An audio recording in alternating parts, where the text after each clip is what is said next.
My name is Jeff Reintz. I'm a farmer in northeast Iowa in Butler County near Shell Rock, Iowa. We've been a long-term no-till and strip-till farmer.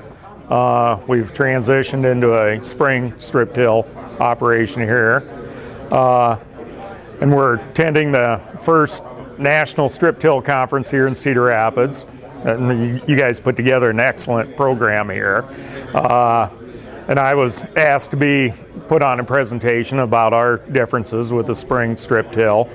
And to illustrate that, my son and I came up with this idea of this visual of a strip-till fertility program versus a broadcast fertility program. These boards, each board is 30 inches wide, representing a row of corn.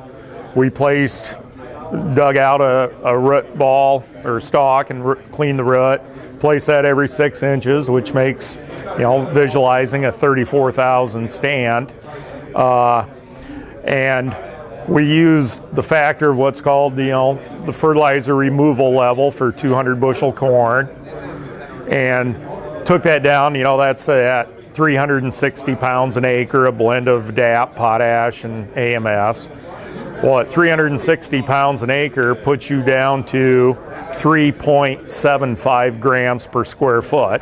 So we weighed that all out and sprinkled it on the board and glued it on there with a spray urethane, all that kind of fun project stuff. To illustrate, okay, here's your root mass. I got fertility laying out here. Our roots are going down 35 inches. The P and K is an immobile nutrient.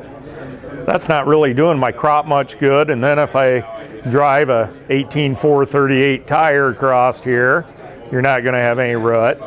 And then we come over here, and in our strip-till operation, we're banding our fertility, getting a more efficient use out of it. We're applying 75% of what that removal rate is there. So we're putting on 270 pounds an acre. But that's all in an 8-inch wide zone. So what that root mass is seeing is 10.5 grams per square foot.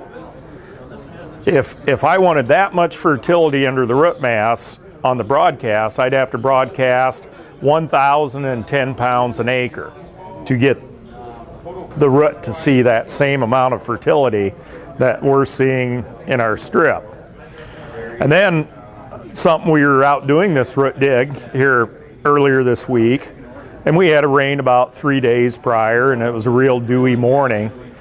And I've seen that before, but the light bulb kind of clicked. That corn is a wonderful funnel of moisture to the root mass. And you need moisture to absorb nutrients. So let's put the nutrients where the root is, where the water is going to funnel to, instead of out here where there is no roots, don't have the moisture funneling down. During the presentation, there's an irrigator from Wisconsin, and they kind of had some numbers. When you're applying like 3/10 of an inch of water, basically 2/3 of that water falls right into the root mass, or is funneled by the corn plant into the root system, and only 1/3 of it lands in the middle. So the combination of the two, fertility where the roots are, the plant puts the water where the fertility is, just makes obvious sense to me. So that's how we're raising our corn here for the last 20 years up in Butler County.